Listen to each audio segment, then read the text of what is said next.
Hola, soy Milta del equipo de Mosalingua. En este video quiero compartirte 3 expresiones coloquiales usadas en mi país, Colombia, y en otros países latinoamericanos.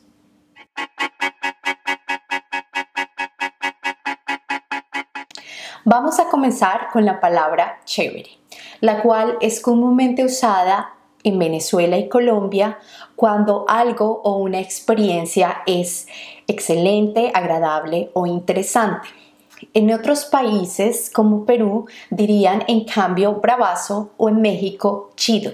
Si un amigo te pregunta ¿cómo te pareció la película?, tú responderías muy chévere. Por el contrario, si queremos decir que algo es poco atractivo o que no llenó nuestras expectativas, usamos la palabra fiasco. Así, el concierto fue un completo fiasco. El sonido no fue bueno. En Chile y Argentina usan la expresión al toque para decir de inmediato o rápidamente. En Perú, esta expresión se usa cuando se quiere algo de inmediato. Por ejemplo, necesito que termines esta tarea al toque. O los peruanos dirían, corre al toque que nos deja el micro.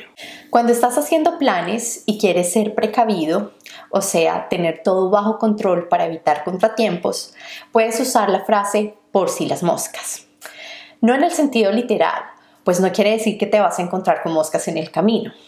Entonces, si un amigo te pregunta, ¿llevamos comida para el viaje?, tú responderías, sí, por si las moscas. De pronto no encontramos un restaurante abierto en la carretera. Si estamos en medio de una conversación y por alguna razón no entendemos lo que alguien nos está diciendo o preguntando, algunos latinoamericanos decimos dime, para pedir a la persona que repita lo que acaba de decir.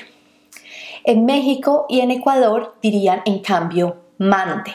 Entonces, para juntar las dos palabras que acabas de aprender, dime y por si las moscas, podrías decir algo como deberíamos llevar más dinero por si las moscas. La persona con la cual estás hablando te diría, dime, no te escuché. En Argentina usan la palabra boludo para referirse a alguien que hizo algo tonto o sin sentido. En Colombia, el sinónimo de boludo es bola. Por ejemplo, ¿qué boludo eres? Olvidaste traer los tenis para jugar baloncesto. Esto no quiere decir que la persona tenga un aspecto físico similar al de una bola de billar o una de nieve. Por el contrario, en Colombia, si queremos hacerle un cumplido a alguien inteligente o astuto, le decimos pilo. Para referirnos al dinero, específicamente a los billetes, la mayoría de latinoamericanos usamos la palabra luca. Para decir 1.000 pesos, decimos una luca. Simplemente eliminamos los ceros y los reemplazamos por la palabra luca. Para los billetes de 2 en adelante, le añadimos una S al final. Diríamos lucas en plural. Por ejemplo, 15.000 pesos son 15 lucas. Entonces, si necesitas que alguien te preste dinero, le dirías, préstame 10 lucas, te las devuelvo tan pronto pueda. Si estamos peleando con alguien y logramos arreglar nuestras diferencias y nos reconciliamos, decimos que hicimos las paces. Por ejemplo, mi novio y yo peleamos ayer, pero hoy, después de hablar seriamente, hicimos las paces.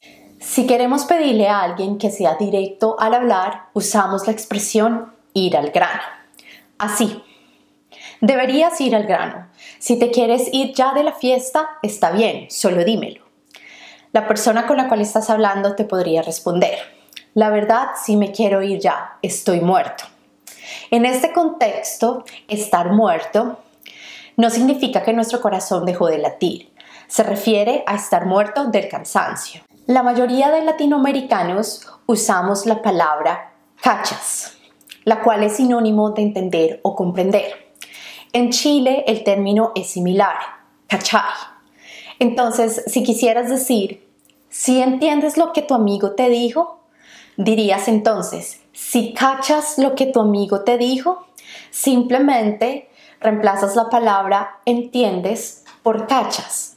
Los colombianos le decimos traga a la persona que nos gusta o de la cual estamos enamorados y que usualmente no nos corresponde. Por ejemplo, él fue mi traga por muchos años, menos mal ya lo olvidé. Pero si es un amor correspondido, en Perú le dicen enamorado, en Chile pololo y en Cuba jebo. Muchas gracias por ver mi video, espero que te haya gustado. Si quieres encontrar más consejos para aprender español, te invito a suscribirte a nuestro canal de YouTube. Y si quieres aprender más expresiones de slang, mira aquí abajo. Un abrazo.